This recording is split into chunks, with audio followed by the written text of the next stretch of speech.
പൊതു ഇടങ്ങളിലെ സംഭാഷണവേദിയിൽ Kerala state service pensioners യൂണിയൻ്റെ കുടുംബസംഗമം.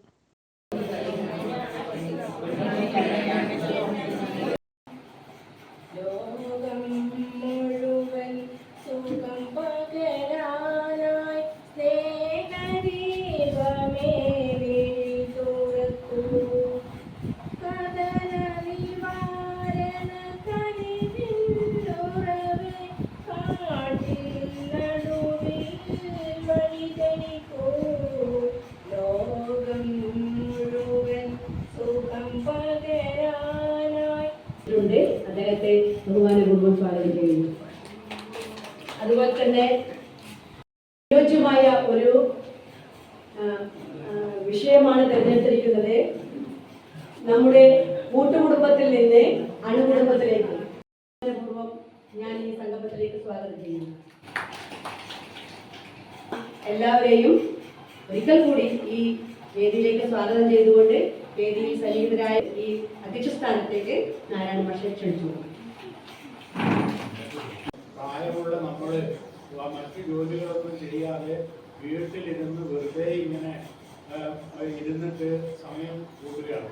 പണ്ടൊക്കെ ആണെങ്കിൽ കുടുംബത്തിൽ പലരുമായിട്ട് എന്തെങ്കിലും സംസാരിച്ച് കഥ പറഞ്ഞ് രസിച്ച് ഇരിക്കാനുള്ള സമയമൊക്കെ ഉണ്ടായിരുന്നു.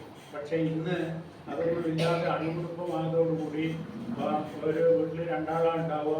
അതിലൊരാൾ പുറത്തു പോയി കഴിഞ്ഞാൽ മറ്റൊരാൾക്ക് പിന്നെ ആരോട് സംസാരിക്കാനോ പറയാനോ ഒന്നുമില്ലാതെ ഇങ്ങനെ മുഖമായി ചിലപ്പോൾ ടി വിയോ മറ്റോ തുറന്നു വെച്ച് അല്ലെങ്കിൽ ഫോൺ ഉപയോഗിച്ച് എന്തെങ്കിലും കളിയോ കണ്ട് രസിക്കുന്ന സ്ഥിതിയാണെന്നുള്ളത്.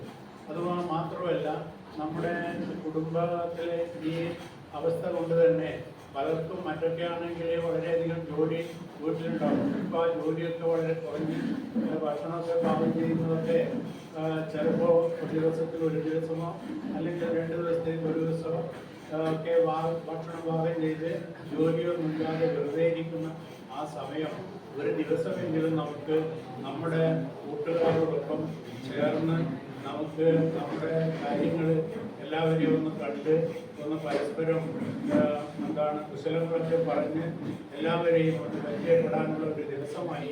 പിന്നെ ഉദ്ഘാടന പ്രസംഗമൊന്നുമില്ല, ഞാൻ കുറച്ച് വർത്തമാനങ്ങൾ ഇന്നാൾ എഴുതുക ഞങ്ങൾ കുറെ വർത്തമാനം പറയായത്. അതുപോലെ ചില വർത്തമാനങ്ങൾ ഞാൻ നിങ്ങളോട് പറയാൻ വേണ്ടി ആഗ്രഹിക്കുകയാണ്. ഇരിക്കുന്ന എല്ലാ ആരുടെ മുഖത്തും സമ്മർദ്ദമുള്ളതായിട്ട് ഞാൻ കാണുന്നില്ല. എല്ലാവരും വളരെ സന്തോഷത്തിലാണ് അല്ലേ? നല്ല സന്തോഷത്തിലല്ലേ നമ്മളെല്ലാവരും ഉള്ളത്? എല്ലാം ഇത് ചെയ്തുകൊണ്ടിരിക്കും. ഇപ്പോഴും പിന്നെ എന്ത് ചെയ്യുന്നു, കുഞ്ഞിന് വേണ്ടിയാണ് നമ്മളിപ്പോ മെനക്കെട്ടുകൊണ്ടിരിക്കുന്നത്. നമ്മുടെ എല്ലാ സമ്മർദ്ദം അതാണ്. ഇനി കുഞ്ഞിന്റെ പഠനത്തെ കുറിച്ചാണ് ആലോചിക്കുന്നത്. ഇത്രനാള് എന്റെ കുട്ടി വലുതായി, മുതിർന്ന ജോലി കിട്ടി, കല്യാണം കഴിച്ച് 4-5 കുട്ടികൾ വേണം, അതിൽ 3 ആൺകുട്ടിയും 2 പെൺകുട്ടിയും വേണം. അതൊക്കെയാണ് നമ്മളെ ചിന്തിക്കുന്നുണ്ടാവുക. അപ്പൊ ഇപ്പൊ കല്യാണം കഴിച്ച് കുഞ്ഞായതിനു ശേഷം ഈ കുഞ്ഞിനെ കുറിച്ചാണ് ഇപ്പൊ നമ്മുടെ സമ്മർദ്ദം നടന്നുകൊണ്ടിരിക്കുന്നത്. ആ കുട്ടി വളരുന്നത് ഓരോ സമയത്തും എന്തൊക്കെയോ പ്രശ്നങ്ങൾ, വിദ്യാലയത്തിൽ അംഗനവാടിയിൽ പോയാൽ മതിയോ, അല്ല പ്രീ സ്കൂളിൽ തന്നെ, അത് ഏത് പ്രീ സ്കൂളിൽ ഏത് സ്കൂളിൽ ഇങ്ങനെ സമ്മർദ്ദത്തിലാണ് നമ്മൾ. ഞാനിപ്പോ വിചാരിക്കുന്നത് എന്താ വെച്ചാല്, എന്തിനാ നമ്മൾ ഇങ്ങനെയൊക്കെ ചിന്തിക്കുന്നതാണ്? ഒരു കണക്കിന് ഒരു ആവശ്യമില്ല. ഒരാൾ അവരവരുടെ കാഴ്ചയിൽ അങ്ങ് മുന്നോട്ട് പോയിക്കോളും. അങ്ങനെ ചിന്തിച്ചിട്ട് അവസാനം എന്താവും, നമ്മളെ നോക്കാൻ ആളില്ലാത്ത അവസ്ഥ വരും. എല്ലാരും വിദേശത്തേക്കൊക്കെ പോയിക്കൊണ്ടിരിക്കാം, മക്കളെല്ലാം ആരും ഇല്ല വീട്ടിൽ. അവസാനം ചോദിക്കുന്ന ചോദ്യം ഇതാണ്, നമ്മൾ പിരിയാൻ നോക്കുമ്പോ ഇനി മോനെപ്പോഴാ വരും എന്നോട് ചോദിച്ചു. കാരണം ഞാൻ നിന്ന് കൊടുത്ത് 1-1.5 മണിക്കൂറായിരുന്നു വർത്താനം. സജീവ് ഉണ്ടായിരുന്നു, നമ്മള് നിന്ന് കൊടുത്തു. എന്നിട്ട് സജീവ് പറഞ്ഞു, ഇങ്ങനെയുള്ള എത്ര കുടുംബം ഉണ്ടാവുന്ന അറിയുക, എല്ലാ വീട്ടിലും 1-2 ആളുകൾ മാത്രമേ. 100 ചോദ്യങ്ങൾ ചോദിച്ച് 100 കാര്യങ്ങൾ ചെയ്തു കൊടുത്താണ് നമ്മൾ നമ്മുടെ മക്കളെ വളർത്തിക്കൊണ്ടുവന്നത്. പക്ഷെ 1-2 ചോദ്യങ്ങൾ ചോദിക്കുമ്പോ തന്നെ നമ്മൾ എന്ത് ചെയ്യുന്നു, നമ്മുടെ മക്കൾ അല്ലെങ്കിൽ നമ്മുടെ മക്കൾക്ക് സഹിക്കാൻ കഴിയുന്നില്ല. ഇതാണ് എല്ലാവർക്കും ഒരിക്കൽ കൂടി പ്രത്യേകം സ്നേഹം അർപ്പിച്ചുകൊണ്ട് തൽക്കാലം നിർത്തുന്നു. നന്ദി, നമസ്കാരം. ഒഴുകുന്ന നാടുകൾ വേറെയാണെങ്കിലും പുഴയൊക്കെ പുഴയാണ്. ഒറ്റയായൊന്നുമില്ല, ഒന്നിൻ തുടർച്ചയല്ലോ.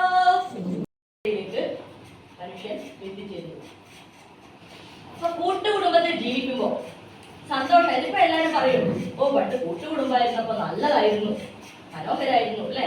എല്ലാരും പ്രകീർത്തിക്കുന്നത്. ഇന്ന് അണുകുടുംബത്തിൽ ജീവിക്കുമ്പോൾ നമ്മൾ പറയുന്നുണ്ട് കൂട്ടുകുടുംബമായിരുന്നെങ്കിൽ വളരെ നന്നായിരുന്നു. നിങ്ങൾക്ക് അങ്ങനെ അനുഭവം ഉണ്ടോ? തോന്നുന്നുണ്ടോ? അങ്ങനെ തോന്നുന്നുണ്ടോ?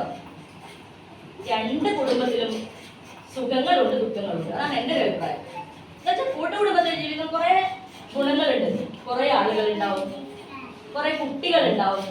ഈ കുട്ടികൾക്ക് എല്ലാവർക്കും ഒരുമിച്ച് കളിക്കാനും അവരുടെ ആശയങ്ങളൊക്കെ പങ്കുവെക്കാനും, ചെറിയ ചെറിയ കുട്ടികൾക്ക് വലിയ കുട്ടികളിൽ നിന്ന് കുറെ പാഠങ്ങൾ അനുഭവിക്കാനും, അനുഭവങ്ങൾ പങ്കുവെക്കാനും, അറിവുകൾ കൈമാറാനും, കളിക്കാനും ഒക്കെയുള്ള ഒരു വിശാലമായ ഇടം ഉണ്ടാവും.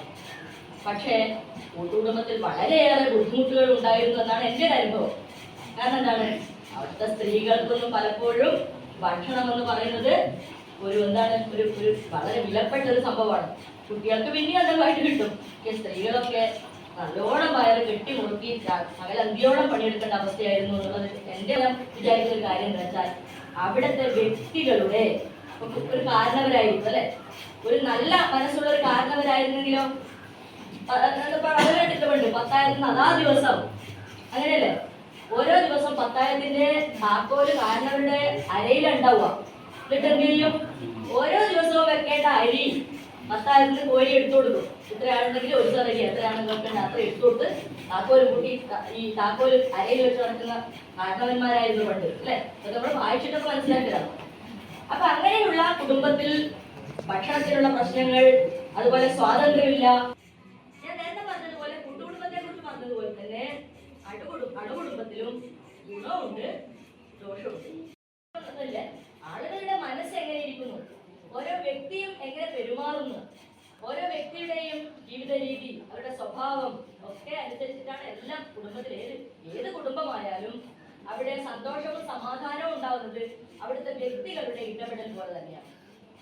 നല്ല മനോഹരമായിട്ട് സംസാരിക്കുകയും തന്റെ കുടുംബത്തിലെ അംഗങ്ങളുടെ എല്ലാം പ്രശ്നങ്ങൾ മനസ്സിലാക്കി അതിനെ പരിഹരിക്കാനുള്ള ശ്രമമൊക്കെ നടത്തുന്ന കുടുംബാംഗങ്ങൾ ഉണ്ടെങ്കിൽ, ഗൃഹനാഥിയൊക്കെ ഉണ്ടെങ്കിൽ ഒരു പരിധിവരെ നമുക്ക് കുടുംബത്തിലെ ഈ സ്ട്രെസ് കുറക്കാൻ വേണ്ടി കഴിയും. അത് കൂട്ടുകുടുംബമായാലും അണുകുടുംബമായാലും കുടുംബാംഗങ്ങളുടെ കൃത്യമായിട്ടുള്ള അനുഭവങ്ങൾ പങ്കുവെക്കൽ, അല്ലെങ്കിൽ പരസ്പര ധാരണയോടുള്ള പെരുമാറ്റം, പരസ്പര ബഹുമാനം, ആ കുടുംബത്തിലുള്ള അംഗങ്ങൾ പരസ്പര സ്നേഹത്തോടെയും ബഹുമാനത്തോടെയും പെരുമാറുകയാണെങ്കിൽ, തങ്ങളുടെ ഇഷ്ടങ്ങളും അനിഷ്ടങ്ങളും അങ്ങോട്ടും ഇങ്ങോട്ടും തുറന്നു പറയുകയാണെങ്കിൽ, അത് പരസ്പരം മനസ്സിലാക്കുകയാണെങ്കിൽ, ചിലപ്പോ നമുക്ക് പോരായ്മകൾ ഉണ്ടാവും, രണ്ടുപേർക്കും ഉണ്ടാവും പോരായ്മകളെ. അത് അംഗീകരിക്കണം. പോരായ്മയുണ്ട്, എന്റെ ഭർത്താവിന് ഇന്ന പോരായ്മയുണ്ട്. ഏതായാലും അവിടെയുള്ള കുടുംബാംഗങ്ങളുടെ പരസ്പര സ്നേഹവും ബഹുമാനവും ആശയങ്ങൾ കൈമാറ്റം ചെയ്യുന്ന ആ ഒരു രീതിയും ഒക്കെയാണ് കുടുംബത്തെ മനോഹരമാക്കുന്നത്, കുടുംബത്തെ ഇമ്പമുള്ളതാക്കുന്നത്. കുടുംബത്തിലെ പുരുഷന്മാരെ മാത്രമല്ല ഞാൻ പറയുന്നത്, പുരുഷന്മാരായാലും സ്ത്രീകളായാലും പരസ്പരം എന്താണ് കുടുംബത്തിലെ പ്രശ്നങ്ങൾ, എവിടെയാണ് പോരായ്മകൾ, എങ്ങനെയാണ് നമ്മൾ എല്ലാവരും പെരുമാറേണ്ടത്, ഓരോ വ്യക്തിയുടെയും പെരുമാറ്റം, കുടുംബത്തിലുള്ള പെരുമാറ്റം തന്നെയാണ് ആ കുടുംബത്തെ ഏറ്റവും മനോഹരമാക്കുന്നത് എന്ന് മാത്രം ഒരു അതിന്റെ ബേസ് പറഞ്ഞുകൊണ്ട് ഞാൻ നിർത്തുന്നു. ഇവിടെ എന്നേക്കാൾ വളരെ മനോഹരമായിട്ട് കുടുംബത്തെ കുറിച്ച് സംസാരിക്കാനും അഭിപ്രായങ്ങൾ പറയുവാനുമുള്ള ആളുകളുണ്ട്. ഞാൻ ആ ബാക്കി അവർക്ക് കൊടുക്കുന്നു. എല്ലാവർക്കും നന്ദി. കാര്യം നിസ്സാരം. എന്തുകൊണ്ട് അങ്ങനെ സംഭവിച്ചത്? മനസ്സ് തുറന്ന് ഒന്ന് സംസാരിക്കാത്തത് കൊണ്ട്.